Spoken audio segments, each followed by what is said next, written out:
Okay. Please excuse that background music. My dog Dora, the older dog. I don't know why exactly she's barking. Probably because I am not right there beside her. But she's perfectly free to get up and walk in here.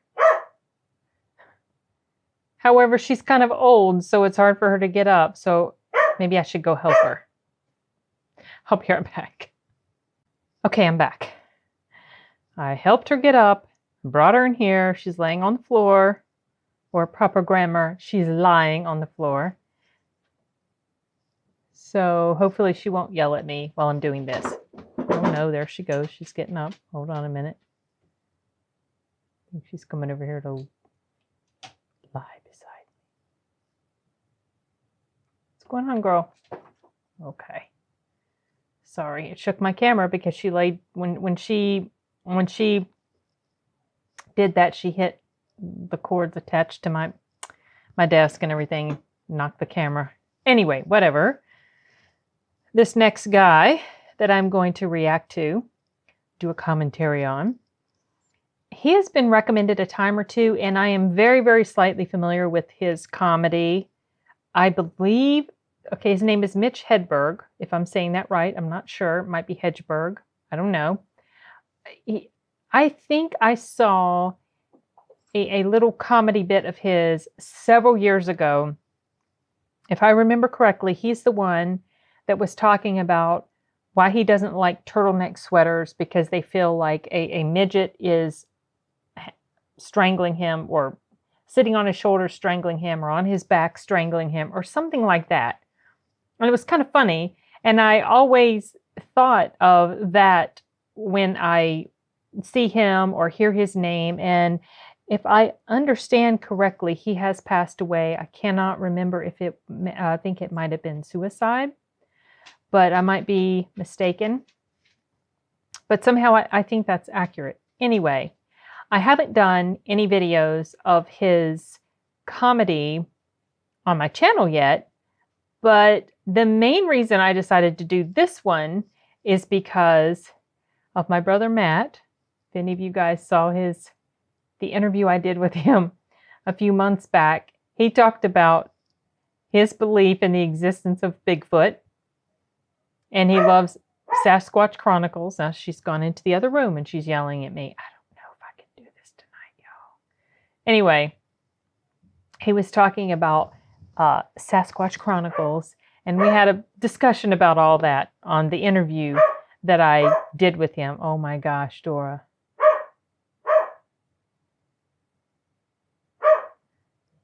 I think she might be wanting me to take her upstairs.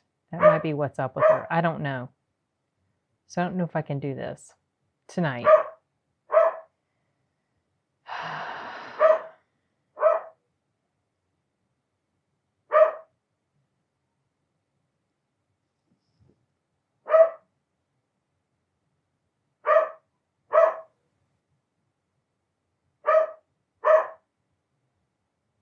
Okay. It might not work out because when she gets in these moods, she can go on for a long time. And she's gone to the bathroom. I brought her in here with me so she could see me. So it's not because she can't see me. Unless she went out and now doesn't understand why I'm not out there with her. Poor old lady. Anyway, okay. I'm probably going to have to put this on hold for tomorrow or something, because I can't do this with her barking in the background. And it's almost tomorrow already. So, and I am pretty tired because I didn't sleep too well last night. So I'm going to put this on hold and I will pick back up tomorrow. Later, guys.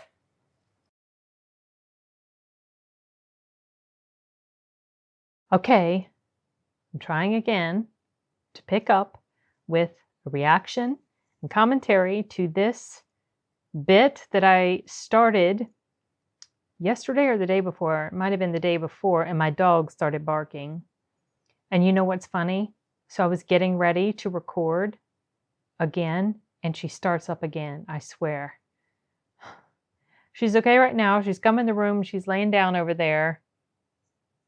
and hopefully she'll be able to rest while I watch this video. I can't remember if I explained why I was getting ready to watch this. It's because of the title, The Reason We Can't Find Bigfoot, which reminds me of my brother, who's all obsessed with Bigfoot.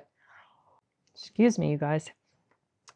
So I'm curious to find out where he's going to go with this. And can't think of anything else to add before I press play, so I'm just going to go ahead and press play now. He may not be Canadian, but at least he appreciates us. Mitch Hedberg! Hedberg. Okay. Wasn't sure how to All right, some Canadian television exposure, finally. I gotta find out when this airs so when I come into the country, I can be ready for the adulation. Hey, I've been on the David Letterman show twice. Anyone see me? Hey, I'll be damned. Like 4 million people watch that show, and I don't know where the hell they are. But that's my favorite introduction I've ever had. You might have seen this next comedian on the David Letterman show. But I believe more people have seen me at the store. And that would be a better introduction. You might have seen this next comedian at the store. And people would say, hell yes, I have. I opened up a... He seems a little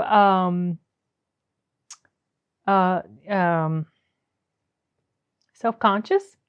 He almost looks like he's reading his lines. I did read up more about him. I had thought that he committed suicide, but that was not accurate. It was actually a drug overdose. So, I don't know. He just looks a little bit unsure of himself, like he's not completely comfortable. So, maybe that's just the mood I'm in. I don't know. Oh, yes, I have. I opened up a yogurt, and underneath the lid, it said, please try again. They were having a contest I was unaware of. But I thought I might have opened the yogurt wrong. Oh. Or maybe your play was trying to inspire me. Come on, Mitch, don't give up. Please try again. A message of inspiration from your friends at Yo Play. Yeah. Fruit on the bottom, hope on top. Oh. I used to do drugs. I still do, but I used to too. Oh, yeah, I saw that quote of his on Wikipedia. I like to play blackjack. I'm not addicted to gambling. I'm addicted to sitting in a semicircle. All right. My friend is a blackjack dealer, and on his forearm, he has a tattoo of an ace and a jack. You see, I'm a blackjack player. On my forearm, I'm going to get a tattoo of a 10 and a 2. And then maybe later, a king. I don't understand anything really much about blackjack at all, so I don't get the joke. And then maybe later, a king.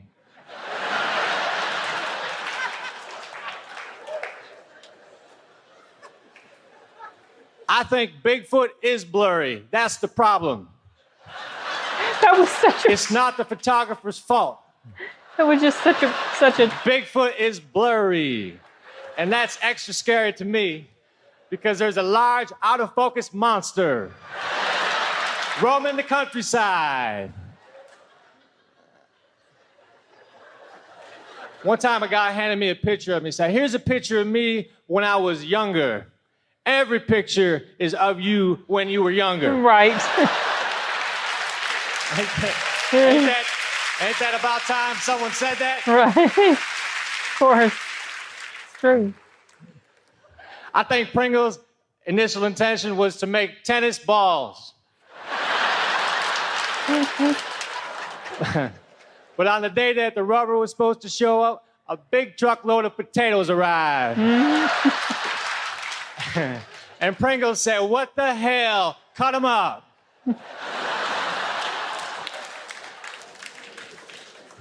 I was born a suspect. Oh, that's done. Done already. Okay, you guys. Oh my goodness, Jon Stewart. Look how young he was there. honestly, this fell a little flat for me. Is this just his style where he seems like he's just standing there reciting lines? I mean, they're all reciting lines, right? I mean, they've all got their little bit down and they are reciting from what they practice. But what I mean is he looked like he was reading his lines and he looked majorly uncomfortable. And I don't know if that's just his thing or if he just wasn't firing on all cylinders, because he never stopped using drugs. I mean, he was something that it seemed like it was a problem for him pretty much his whole life up until he died. But I don't know if this is just, I mean, maybe I'm completely reading him wrong. Maybe this is just the way his performance is. Maybe that's intentional. But his jokes also, they didn't feel like they were connected at all. There was no cohesiveness at all between them. And this thing was titled "The Reason We Can't Find Bigfoot," which was, I was thinking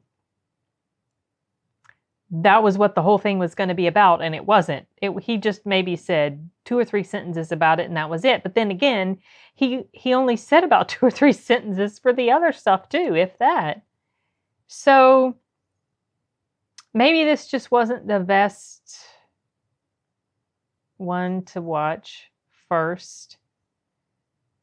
So I don't know. This feels just kind of, it feels kind of meh to me. And I'd been hearing, I mean, he had been recommended, I think. I'm pretty sure he had been recommended before, because I think I remember that he had made, maybe I mentioned this the other day when I tried to start and Dora interrupted me, that I did remember some sort of joke he made about wearing a turtleneck and how it felt like a midget was strangling him or a midget was hanging on his back or something like that. But now I'm wondering if that was just a quote I read of his and I never really saw him perform it. I honestly don't remember, because I just have a very superficial exposure to him. So this feels like it was like the first full-on video that I actually saw with him in it. And I don't know, just kind of underwhelming, unfortunately. I guess I went into it expecting too much. And if this is just the way his comedy is, I mean, these little one-liners, it's not all that hilarious to me. I mean, some of the points he made were funny, but it was just, like I said, there was no story being told. There was no connectivity between them. He just jumped from one thing to the next. It felt very choppy. So anyway, I don't know. But I'm going to go ahead and call this one quits and move on to check out part 2 of Halloween Inferno, a fan film, Halloween Kills fan film. So got 2 more parts to go. And part 3 is pretty long. It's like 20-some minutes long. So I'm definitely not going to be able to watch that tonight, but I will watch part 2. So that's what I'm doing now, you guys. Hasta luego.